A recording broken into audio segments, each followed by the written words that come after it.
Hi, so this is my little rendition of some note-taking exercise. Involves going through the first 10 presidents, and the idea is you'll take notes and take a little quiz to see how well your note-taking skills are. So it's just a little description of, like in sequential order, first 10 presidents, their terms, and the major events that happened during their terms. So I'm going to try to finish this even though really down to the wire here. So let me first get this working from the beginning there. So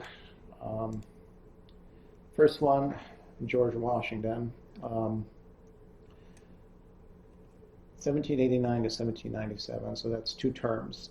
He was the first president, commander-in-chief of the Continental Army, and his vice president was John Adams. So there isn't anything here yet about the political parties, but further on out, we'll probably get into that, maybe in the second one. So let me go on to the next one.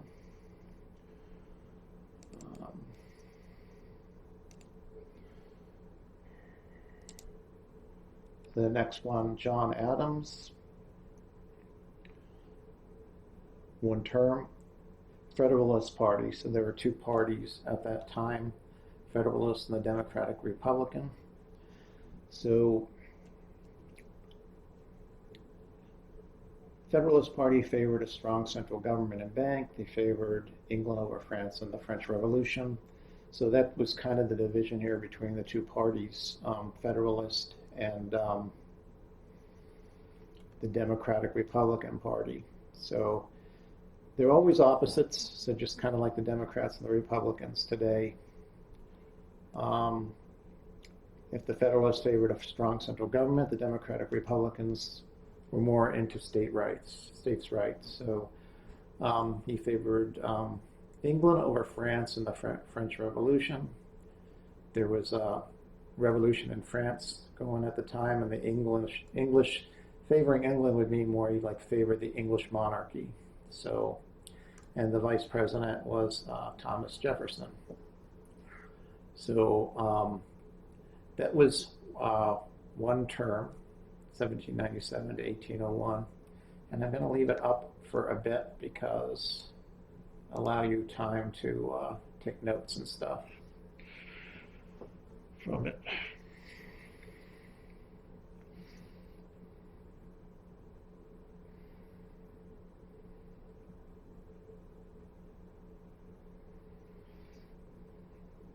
So that's Federalist and Democratic Republican.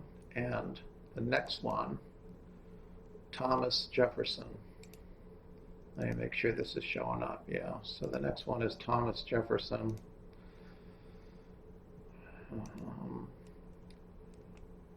1801 to 1809. So as you may know, the terms are 4 years.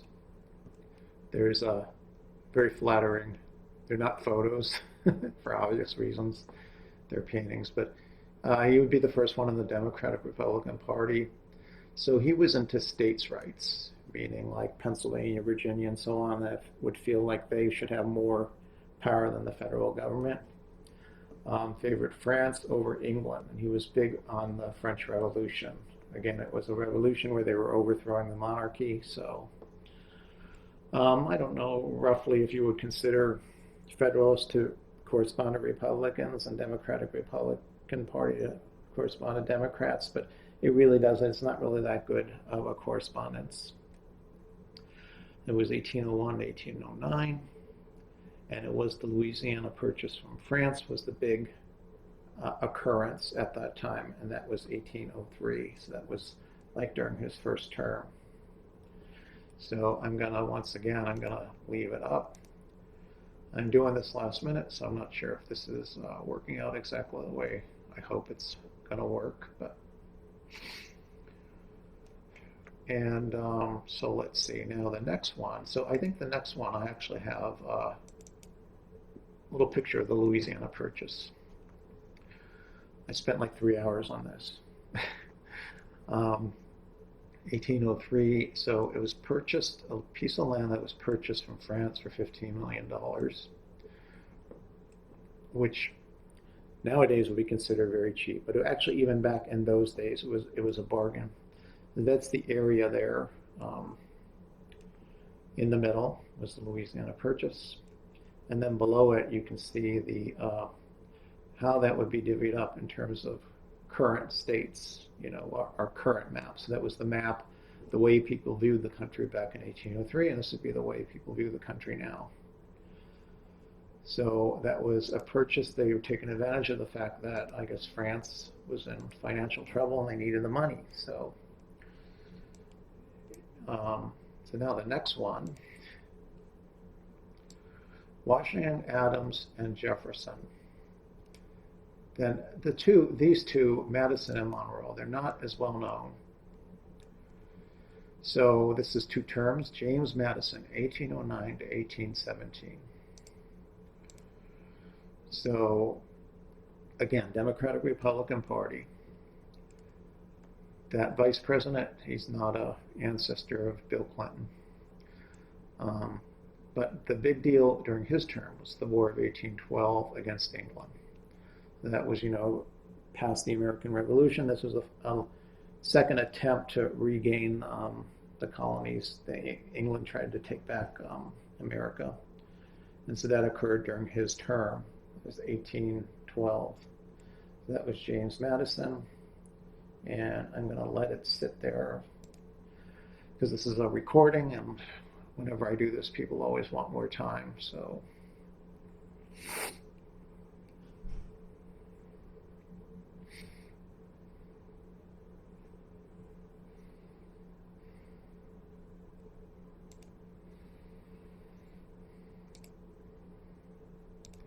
okay, so Madison and then Monroe. So 1817, 1825, again two terms, still Democratic Republican Party.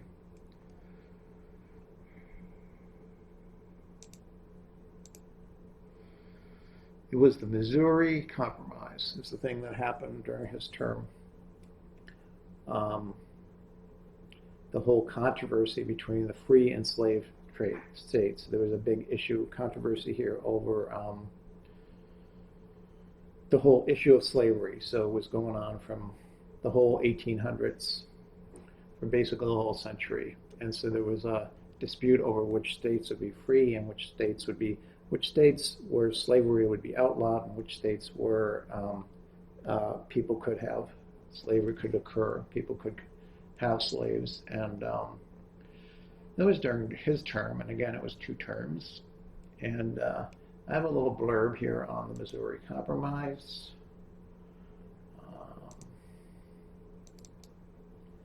That was during 1820, and I spent hours putting this together. It was up till 3 in the morning doing it. So the compromise, the green would be the free states, and the orangish would be the slave states. And so the compromise was that there would be 12 free states, 12 slave states. And Missouri was added as a slave state, and Maine was added as a free state. That was just so that they'd be even. And any area from that point on, any area north of the southern boundary of Missouri would be considered free. So that's that little red line. They called that the Missouri Compromise line. So that was just to keep the peace for a couple of decades. That was in 1820, and so I have it there, and below there I have a picture of comparing that to the Louisiana Purchase that occurred in 1803. So that kind of set it off, because you can see that Missouri kind of is part of that territory that they got from the compromise.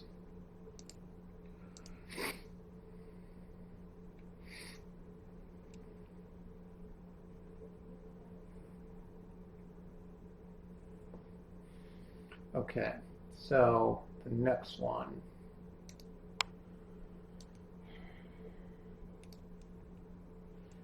So now 6, John Quincy Adams. So this is the second Adams that we've had. And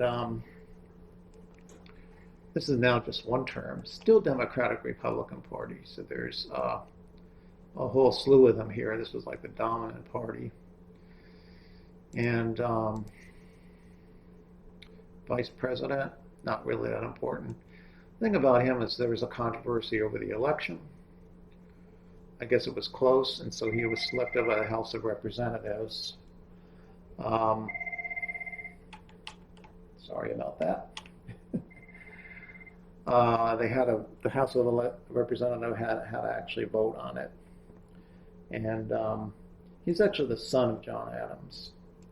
So John Adams was back there further, and again, it was John Quincy Adams, and it was just one term. Secretary of State was Henry Clay, he was the first person in this Whig party, which is kind of going to be the new two-party system. So there's always been two parties. The United States, as opposed to other countries, a lot of countries have like dozens of parties.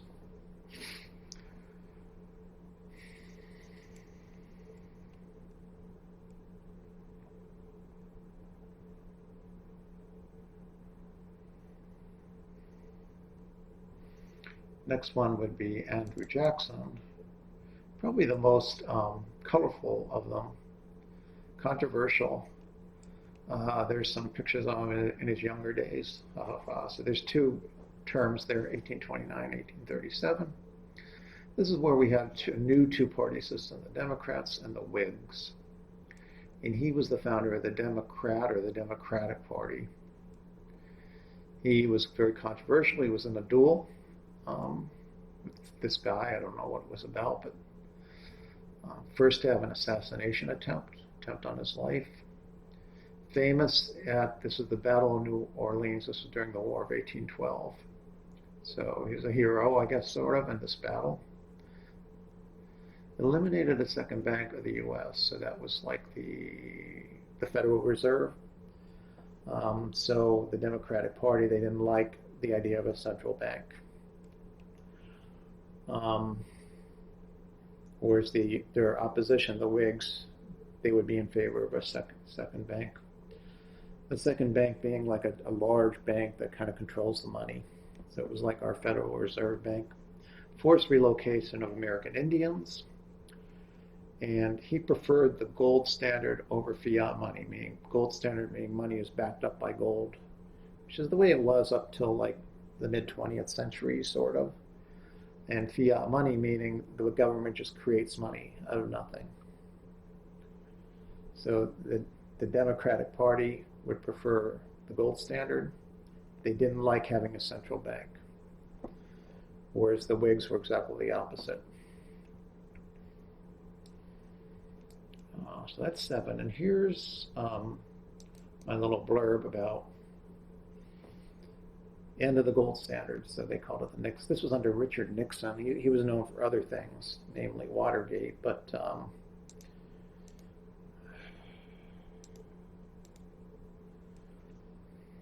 he actually formally eliminated the gold standard in 1971. So that was during his term. And there's a couple. Those are actual photographs.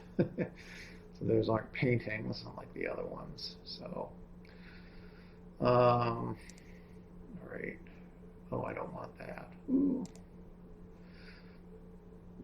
Now for the next couple here. Martin Van Buren, 1837, 1841. Still Democratic Party. Only first Dutch person of Dutch origin to become president. The first president born a U.S. citizen. So the rest of them would have been British citizens. And there was a depression during his term. It was like a market crash. So that was Martin Van Buren.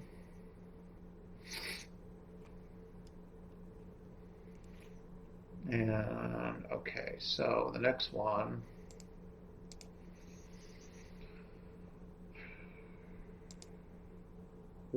So there's William Henry Harrison, not very well known. It's just 1841 because he didn't last long. So he would have been the first one, I guess, in the Whig Party. He actually died of pneumonia, so he was only in office a short period. And his vice president was John Tyler. And apparently he gave us a talk, some long speech out in the cold, wind, rain, and caught pneumonia and died. So he was replaced by this next guy, which was John Tyler, and that would be my last one, 1841 to 1844. And that, again, the Whig Party, and he would be the first vice president to succeed the president on his death.